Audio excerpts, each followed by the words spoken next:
Welcome back to the channel. Today I'm going to go over a couple Morris chairs that I made a few years back. They are made out of red oak. Did leather hides for the seat cushions. I did make a footstool and a little end table that are made in the same fashion, but I'll detail the Morris chairs today. And if you like what you see, please click subscribe, and thank you for watching.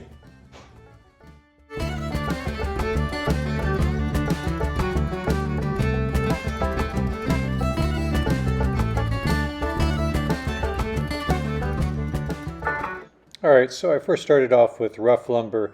It was reclaimed wood from trees that had come down in the storm, and planed it up and made a bunch of sawdust. Kind of worked my way through and got it down to workable pieces. And I made it into dimensional lumber that I could use. Started on the legs, and there were some defects which I had to work around, so I glued an extra piece onto there, and then marked them for where the mortises were going to go.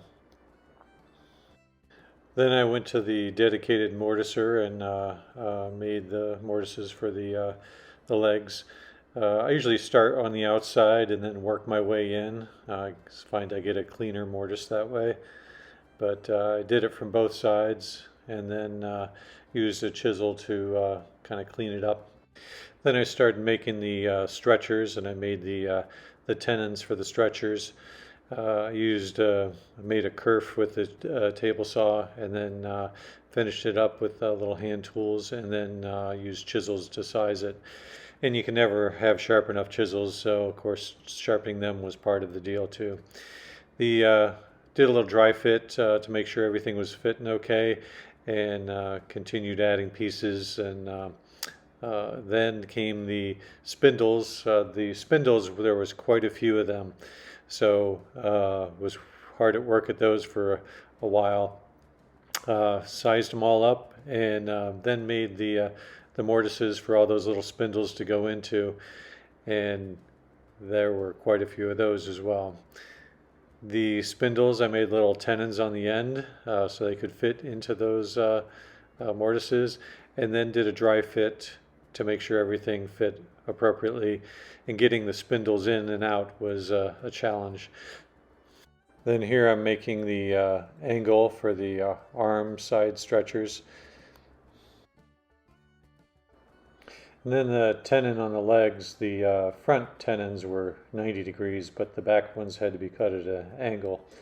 And then a lot of sanding, worked on sand, took other pieces apart, sanded it, rounded over the edges, anything that I wasn't going to be able to do when I put the piece finally together. And here I'm making the arms. I had to cut a wedge off of the front, and my table saw couldn't extend the whole way, so I had to use a plane and sanding and whatnot to clean it up. And then I glued a block on the bottom of each of those sections so it appeared as if there was a bend in the arm. Then I had to make the mortises in the arms for the leg tenons to extend through. On the back one, I had to do that one at an angle, so I made a jig to do that on the dedicated mortiser.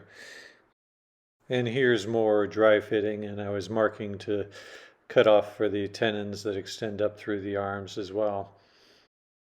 And here are the stretchers that go across the front and the back, and then tested them to make sure they fit okay.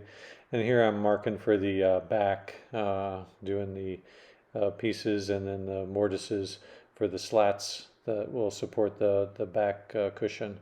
And here the slats are for the back cushion. Another dry fit to make sure everything fit appropriately, and then marked for where I was going to put the dowels, which will serve as the pivot points for the back. And I'm not much of a turner, but I was able to turn the pins that serve as those pivots for the back. And then it was time for some glue up. I glued up the backs first.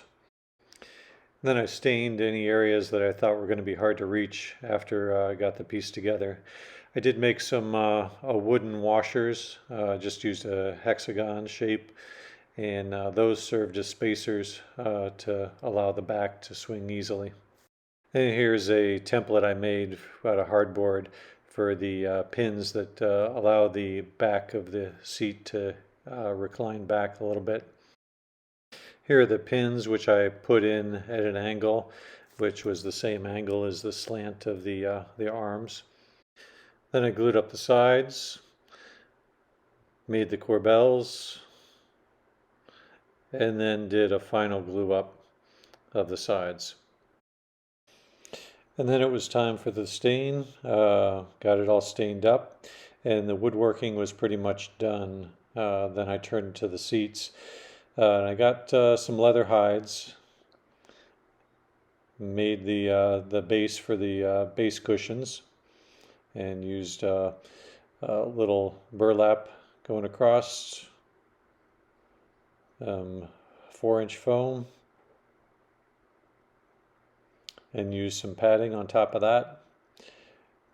And then, just like wrapping a Christmas present, I did the bottom cushions. The top cushions, I did have them made. I took it to a local upholsterer and had him make those up for me, which was good.